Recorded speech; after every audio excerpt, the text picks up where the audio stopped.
Hello, and thank you for choosing Translation Exchange as your localization partner. In this video, we will show you coding example of Translation Exchange Powerful Translation Markup Language, TML. TML aims at abstracting out the decoration mechanism of the string used by applications and instead providing its own simple but powerful syntax. This allows for translations sharing across multiple applications. TML is available in every SDK Translation Exchange offers. TML Client SDK extends controller and view helpers by providing translation functions. We will go over some of them in the following examples. We will use example app that is available inside our SDKs and can be launched on our local machines. Following examples will be performed on the real SDK, but syntax and rules apply in every SDK Translation Exchange offers. So let's take a look. This is the local application that we launched, and this is the code for with all the examples. So I initially created a list of users that we can play with later on. This is the users with the name and the genders to show later on our contextual rules. So let's take a look at basic rules. So you can see here that we are requiring the function that we're going to go over first is the TR function for translation function. TR function just takes the label, description, token, and options. And the description can be skipped. You can pass the parameters as a hash. You can pass use string extensions. So let's look at a very simple example, which is the here one, TR hello world. So here's the context, hello world, and this will automatically translate it. We have, let's say we go to Russian, and this will be translated to Russian word. So that is extremely simple, just taking any string that you have on your application and wrapping it with a TR. Let's look at more of an interesting link. So for example, here we have the context. Following phrases will be registered as independent entries in database, even though the same label but different description.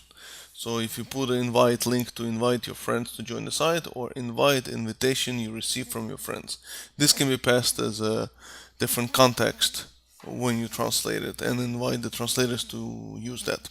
Let's go back to English. So let's look at some of the data tokens. So here we have the hello user, and the user is Michael.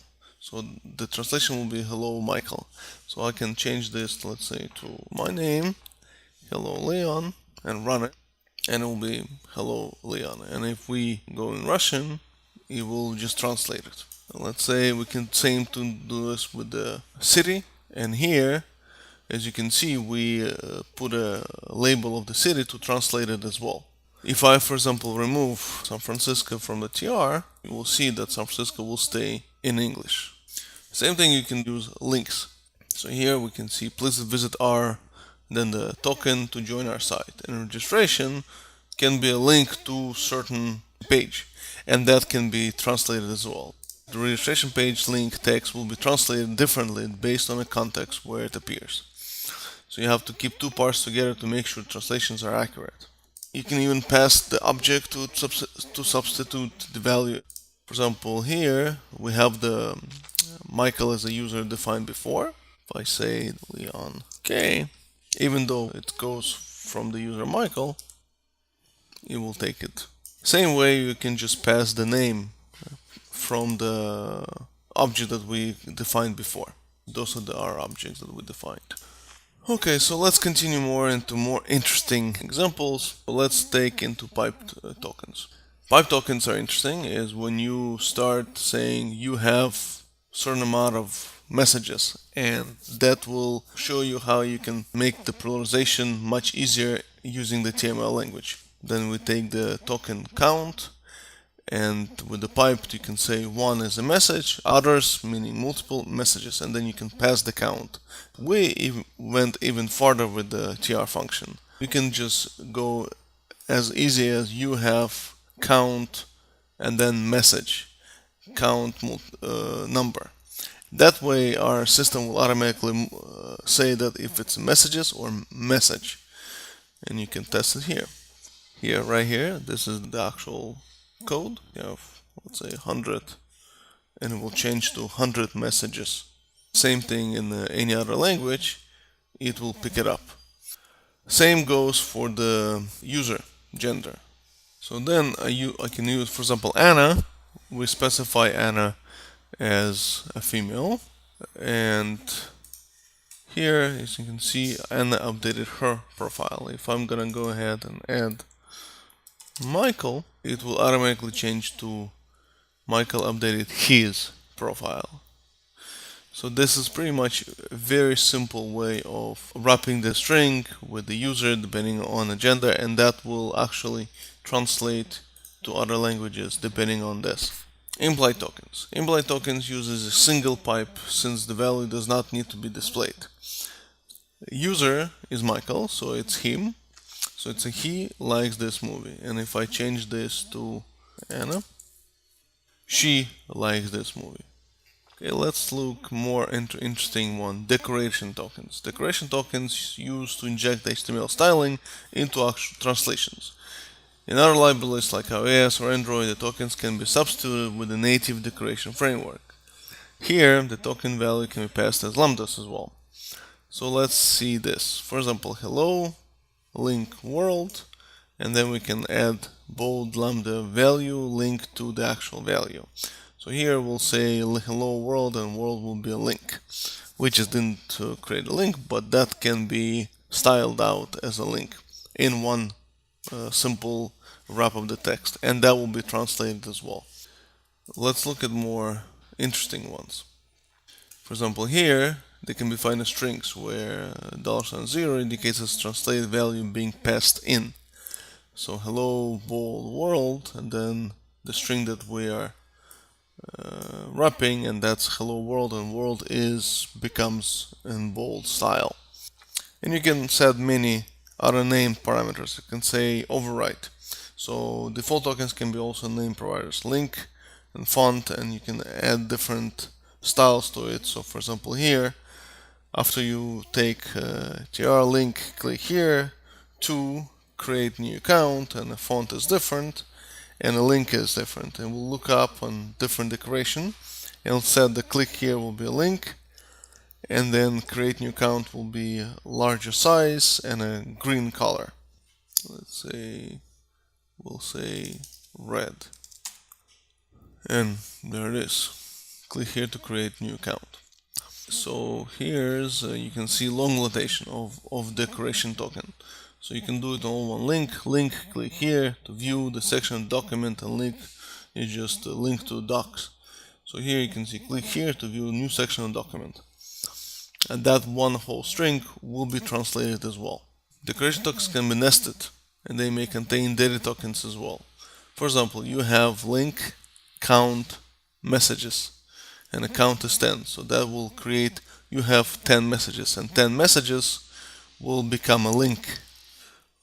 Let's look at the array tokens. The default options here is that this is how the array tokens described.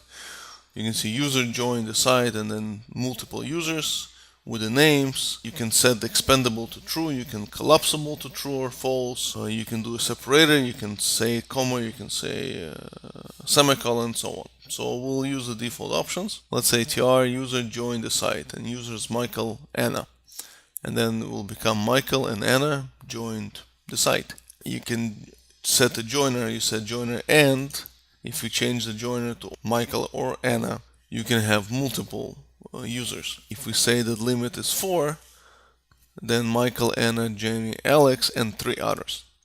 If you look at 3 others, because expandable is set to true, we can change the limit and expandable is false, then it will just say 3 others, but it will not able to expand the list. Let's look at more contextual rules. This is where the TML really shines. Context rules are used to provide translation based on specific value on one or more tokens inside a sentence. Here you can see 1 up to 10. Try you have count message. And you can see you have 1 message, you have 2 messages, and so on. And it will be used for every language. Same goes to more complex example, start number, end number, and count. So you're displaying 1 to 26 of 101 people. So let's do gender case. In certain languages, there are different types of gender rules. And so here, Michael Anna, user uploaded his or her photo. So Michael uploaded his photo, Anna uploaded her photo.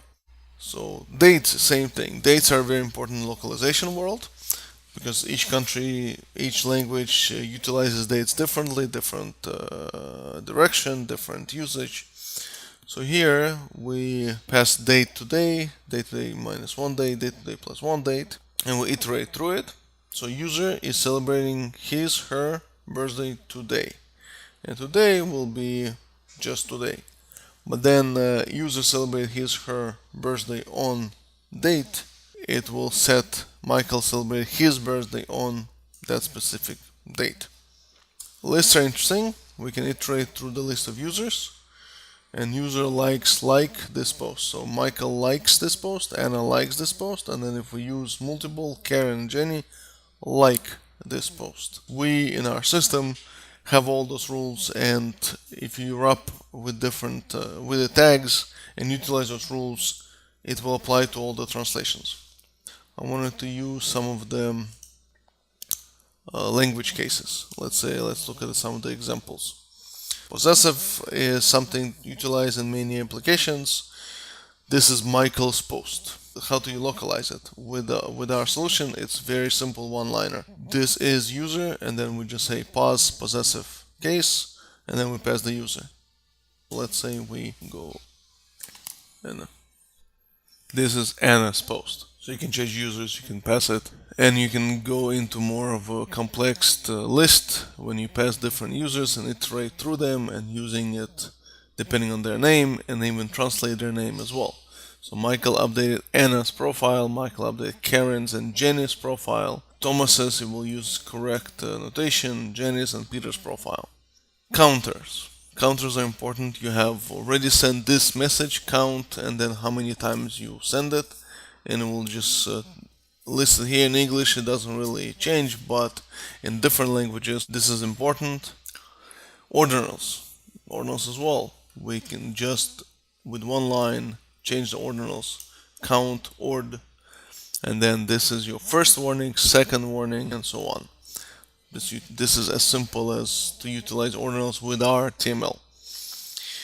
I'm gonna skip Russian examples, and then we'll just go into few more extensions that we created. So for example, blocks. You can blocks allow to apply a set of options to all translation keys within one block. This is good for one use case, grouping keys into sources. Sources for us are virtual caching management translation keys. For example, you have a header or footer that is available to multiple pages. You can set this as one source called a footer, make a translation, and that is available and shared throughout all your pages. So that's pretty much simple. You just wrap the text with the TML with options tag, source, sample. You can indicate source language to the items inside. For example, if your site is in English, but certain things have to be done in different language, you can just say that specify locale and it will always be in that language no matter what. And sometimes you can increase the level of translations. So if it's terms of services or if some legal saying or legal string that you want to make sure is always either stays in English or is translatable by highest translation level, you can specify it with this. Another thing is text fields and buttons. Text fields and buttons, you can translate default text inside the text field. We use different functions called TRL. TRL will translate button tags and text fields and others that are not translatable otherwise.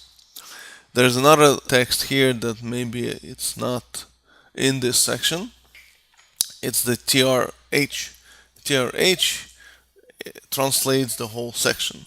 So for example, if I go ahead and this is the last example, let's say if I wrap this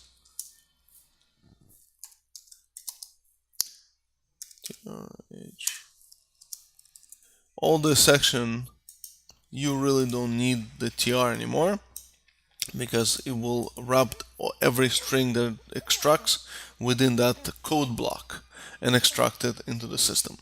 So code block is more of a quick way of wrapping the text of your code and quickly extracting the text. If you want to go into granular settings and go into using the TR function to wrap different strings and utilize different cases, different tokens, then you can go in the TR. TRH will just take the whole code block and just extract all the strings out of there. I think that should be it, and thanks for joining. And you can find the code and the sample application inside our most of our SDKs. The one that I use here is the TML Rails, and inside there is a dummy application that is quickly to set up and use all the documentation samples. You can even play with the TML with the different tokens to see how it works. Thank you for watching.